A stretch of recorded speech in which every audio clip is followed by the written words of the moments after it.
2014, um ano inacreditável, um ano em que tememos a falta de água. Quem poderia imaginar que o Brasil perdesse de goleada dentro de casa e que no futebol o eixo Rio-São Paulo fosse quebrado por dois times mineiros e que ainda um golpe movimentasse cerca de 10 bilhões de reais? Sem dúvida, 2014 foi marcante. Confira agora o resumo dos principais fatos que marcaram o Brasil e o mundo.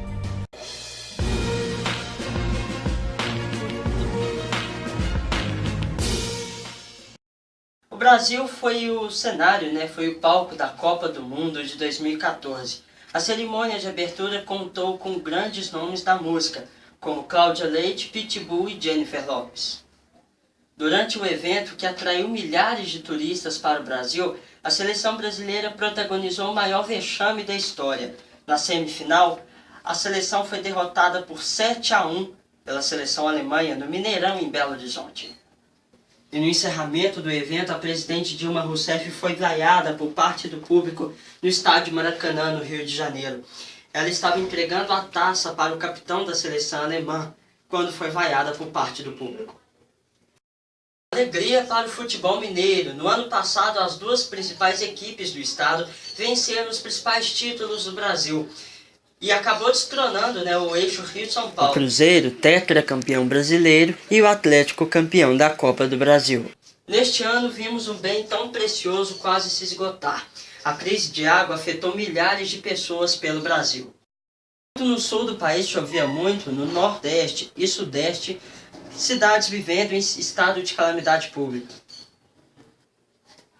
A falta de chuva e a forte seca fez com que a nascente do Velho Chico secasse. A natureza revidou, fez-se a renovar, e a nascente do Rio São Francisco se fez a brotar. Vimos também a África Ocidental viver um pesadelo, com uma doença que destrói sua população e acaba com seus recursos econômicos. Estamos falando do Ebola, que devastou a África e preocupou o mundo inteiro. Você vai ver ainda no próximo bloco, no meio da Copa do Mundo, um susto. Um viaduto desaba em Belo Horizonte. E ainda, uma das principais companhias aéreas do mundo à beira da falência. Este ano perdemos vários artistas. Confira na reportagem. Como no caso do candidato à presidência da República Eduardo Campos, do PSB, que morreu na queda de um avião em Santos. O ator Robin Williams foi encontrado na sua casa pendurado por um cinto no pescoço. O ator Roberto Bolanhos, criador do Chaves e Chapolin, morreu por complicações múltiplas. A saúde dele já estava frágil. O locutor esportivo Luciano do Vale morreu após passar mal em um voo. O ator Paulo Goulart morreu em decorrência de um câncer renal avançado. Maurício Torres, locutor esportivo, morreu após ser internado com problemas no coração e no pulmão. José Wilker, ator e diretor, morreu após sofrer um infarto. Na Malásia, o ano de 2014 foi catastrófico para a companhia aérea Malaysia Airlines, que ficou à beira da falência devido aos acidentes com dois aviões da empresa.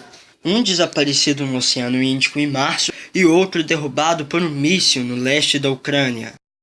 Dia 3 de julho de 2014, ao sul do viaduto Batalha dos Guararapes, caiu sobre a Avenida Pedro I, na Pampulha, em Belo Horizonte, esmagando um carro, um ônibus e um caminhão. O laudo divulgado pela construtora Covan, no dia 22 de julho, destaca erros de cálculos para colocação das ferragens, faltas de revisão, buracos e concretos abertos. O acidente matou 2 pessoas e deixou 23 feridas. No dia 14 de setembro, a Prefeitura de Belo Horizonte implodiu a alça norte do viaduto.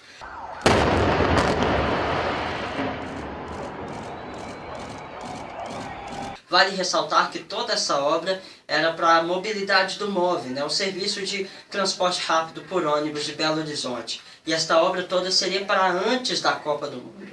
E falando em queda de viaduto, um caminhão passou com a caçamba aberta, bateu e derrubou uma passarela no Rio de Janeiro, matando 4 pessoas e deixando outras 5 feridas. Em outubro tivemos as eleições presidenciais, uma disputa acirrada que foi para o segundo turno, envolvendo os candidatos Dilma Rousseff do PT e Aécio Neves do PSDB. A presidente foi reeleita com 51,64% dos votos, e o Aécio Neves foi derrotado com 48,36% dos votos válidos. A inflação acumulada ultrapassou o teto da meta. O IPCA desacelerou de maio para junho. A inflação acumulou alta de 6,52%, mais do que a meta do Banco do Brasil, que é de 6,5%. Com a Copa, os hotéis e passagens aéreas aumentaram, já as despesas com a habitação diminuíram. A seguir, um golpe que movimentou cerca de 10 bilhões de reais e a morte do cinegrafista da TV Bandeirantes, que deixou a comunidade jornalística revoltada. Flagrada em 17 de março pela Polícia Federal, a Operação Lava Jato desmontou um esquema de lavagem de dinheiro e evasão de divisas, que, segundo as autoridades policiais, movimentou cerca de 10 bilhões de reais. A Petrobras está no centro da investigação da operação. Contou com dirigentes da empresa envolvidos no pagamento de propina a executivos e políticos que firmaram o contrato com a estatal. Desde o início da operação foram cumpridos mandatos em Curitiba e mais 16 cidades paranaenses, além de São Paulo, Distrito Federal, Minas Gerais, Rio de Janeiro, Rio Grande do Sul, Mato Grosso e Pernambuco. Em março, o Supremo Tribunal Federal concluiu o julgamento do Mensalão, condenando 24 dos 38 réus. A Justiça entendeu que houve desvio de dinheiro público para alimentar um esquema de suborno a parlamentares. Os presidentes Barack Obama e Raul Castro firmaram nesse fim de 2014, o restabelecimento comercial dos Estados Unidos e Cuba. O embargo comercial ao país caribenho, no entanto, permanecerá. Em fevereiro, um fato chocou não só a comunidade jornalística, como o país inteiro. O cinegrafista da TV Bandeirantes, Santiago Andrade, morreu após ser atingido por um rojão na cabeça. Ele estava cobrindo as manifestações do Rio de Janeiro. Ele trabalhava na Band há 10 anos, onde conquistou 2 prêmios jornalísticos por reportagens sobre mobilidade urbana. 2 pessoas foram presas: Fábio Raposo, homem que passou o rojão para outro jovem, e Caio Silva de Souza, que acendeu o artefato, fugiu, mas foi encontrado em Feira de Santana, na Bahia. O caso teve repercussão internacional e colegas de profissão o homenagearam em Brasília e no Rio de Janeiro.